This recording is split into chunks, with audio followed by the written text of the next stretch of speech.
तो सच बात करें तो इस मोबाइल पे मैं वीडियो भी क्यों बना रहा हूँ ये भी मुझे पता नहीं है। जलवा है हमारा। तो आईफोन 12 2026 में सच में रिलायबल है और ये किसे लेना चाहिए और किसे बिल्कुल नहीं लेना चाहिए, इन सभी के बारे में हम इस वीडियो में बात करेंगे। टेक इन 5 मिनट्स में आपका स्वागत है। हम सिर्फ 5 मिनट में आपके सारे डाउट क्लियर कर देंगे इन डिटेल्स। तो सबसे पहले अगर वेरिएंट्स हम देखें तो ये 3 वेरिएंट्स में आपको दिखाई देगा। 64 GB से लेकर 256 GB तक आपको मिल जाएगा।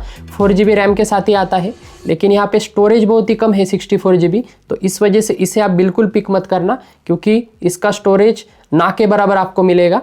तो कम से कम 128 GB तक आप ज़रूर लेना। तो किस प्राइस पॉइंट को इसे लेना चाहिए ये भी मैं आगे बताऊंगा। नेक्स्ट बात करें प्रोसेसर की, तो A14 का बायोनिक चिप आपको दिखाई देगा। इसका परफॉर्मेंस लगभग 6 लाख के अराउंड आपका मिल जाएगा अंतुतु स्कोर, जो डिसेंट है। लेकिन इसका डाउन पॉइंट ये है कि सिर्फ 60 हर्ट्ज ही यहाँ पे रिफ्रेश रेट है, इस वजह से गेमिंग में आपको सिर्फ 60 FPS ही मिलेंगे।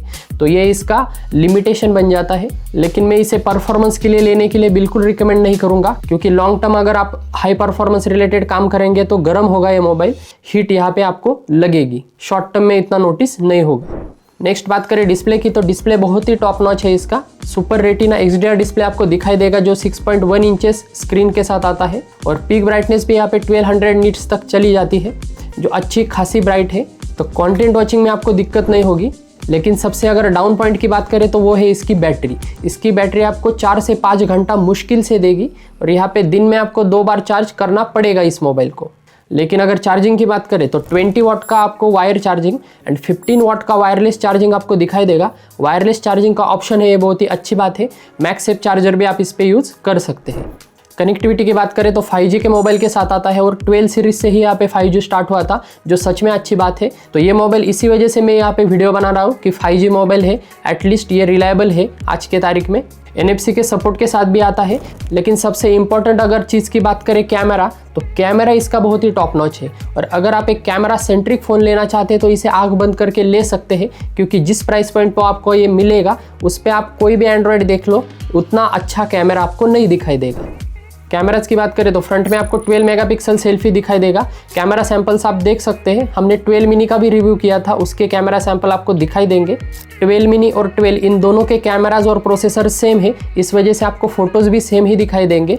बैक कैमराज की बात करें तो 12 मेगापिक्सल मेन और 12 मेगापिक्सल का ही अल्ट्रा वाइड आपको दिखाई देगा।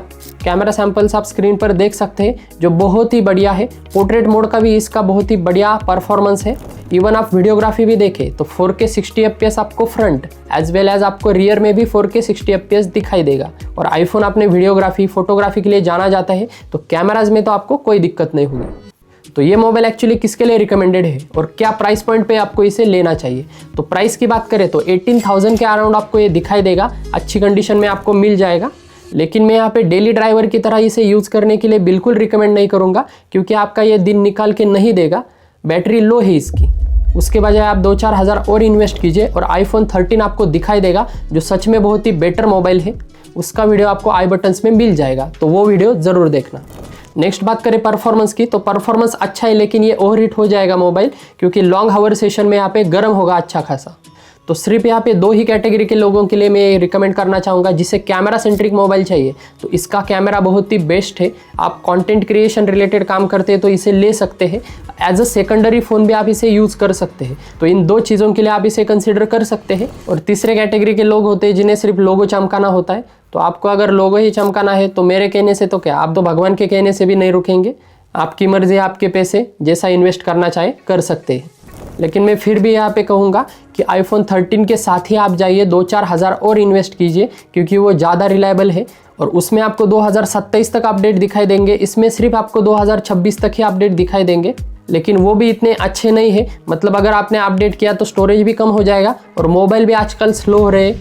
वो तो सभी में हो रहे हैं, एंड्रॉयड में भी हो रहे हैं और आईफोन में भी हो रहे हैं। तो ये भी प्रॉब्लम आपको फेस करनी पड़ सकती है। तो पूरे वीडियो को सम अप करें तो प्रोज एंड कॉन्स में हमें क्या दिखाई देता है। तो प्रोज की बात करें तो बिल्ड एंड क्वालिटी बहुत ही टॉप नॉच है इसकी। साइड में आपको एल्यूमिनियम फ्रेम और बैक में आपको ग्लॉसी ग्लास दिखाई देगा। फ्रंट में आपको सिरेमिक शील्ड भी दिखाई देगा। तो इसके मामले में ये बहुत ही टॉप नॉच है। कैमराज बहुत ही टॉप नॉच है इसके, वीडियोग्राफी हो फोटोग्राफी हो आपको कोई दिक्कत नहीं लगेगी। इस प्राइस पे आपको ऐसा कैमरा नहीं मिलेगा। वैल्यू फॉर मोबाइल हम कह सकते हैं, लेकिन आईफोन 13 ज़्यादा वैल्यू फॉर मनी है, इस वजह से ये मैं यहाँ पे निकाल देता हूँ इससे। प्रोसेसर इसका ठीक ठाक हम कहेंगे परफॉर्मेंस, लेकिन लॉन्ग हावर सेशन में आपको दिक्कत होगी। डिस्प्ले बहुत ही टॉप नॉच है कंटेंट वॉचिंग के लिए। और अगर आपके पास iOS के डिवाइस है, एयरपॉड है, मैकबुक है या दूसरे कोई डिवाइस है, तो यहाँ पे कनेक्शन बहुत ही सीमलेस हो जाता है। एप्पल की इकोसिस्टम बहुत ही बढ़िया काम करती है, आपको पता होगा।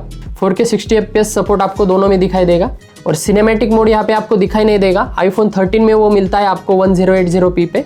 अपडेट्स यहाँ पे सिर्फ एक ही साल के बचे हैं, क्योंकि 2020 में ये मोबाइल लॉन्च हुआ था अक्टूबर में, मतलब लगभग 2021 के अराउंड लॉन्च हुआ था, ऐसा हम कह सकते हैं।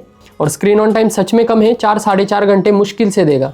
और कॉन्स की बात करें तो कॉन्स में हमें क्या दिखाई देता है, 60 हर्ट्ज से यहाँ पे रिफ्रेश रेट है सिर्फ। टेलीफोटो लेंस आपको नहीं दिखाई देगा। और यहाँ पे सबसे ऊपर आपको बड़ी नॉच दिखाई देगी। आईफोन 13 में छोटी नॉच है, लेकिन यहाँ पे 12 में बड़ी नॉच है। इसके ऊपर बहुत ही मीम भी बन चुके हैं आईफोन के बारे में। तो ये नॉच सच में अच्छी नहीं लगती, आपका कंटेंट वॉचिंग का एक्सपीरियंस ये डाउन कर देगा। और एक और इसका कौन है कि लाइटनिंग पोर्ट आपको कैरी करनी पड़ेगी, क्योंकि यहाँ पे टाइप सी के साथ ये नहीं आता, तो वो भी आपको कैरी करना पड़ेगा। AI का सपोर्ट आपको बिल्कुल नहीं मिलेगा, क्योंकि बहुत ही पुराना मोबाइल है। लेकिन वैसे भी एप्पल के AI अभी तक इतने अच्छे नहीं है, तो होना ना होना एक ही बराबर है। और बॉक्स विदाउट चार्जर आता है, ये तो आपको पता होगा, क्योंकि इस प्रथा की शुरुआत करने वाला हमारा एप्पल ही था, तो उसके साथ तो हमें एडजस्ट करना पड़ेगा। तो 2026 में इसे मैं बिल्कुल रिकमेंड नहीं करूँगा। आप 2-4 हज़ार और इन्वेस्ट कीजिए और 13 के साथ जाइए। लेकिन अगर आप एक सेकेंडरी मोबाइल देख रहे हैं या वीडियोग्राफी के लिए देख रहे हैं, तभी आप इसे कंसिडर कीजिए, वरना बिल्कुल मत कीजिए। तो रेटिंग्स एंड रिव्यूज़ की बात करें तो बैटरी से लेकर डिज़ाइन तक आपको सभी स्क्रीन पर दिखाई देगी, जो हमारी पर्सनलाइज रेटिंग है। और वीडियो बनाने में सच में बहुत ही ज़्यादा मेहनत लगती है, तो सब्सक्राइब जरूर करना। Thanks for watching.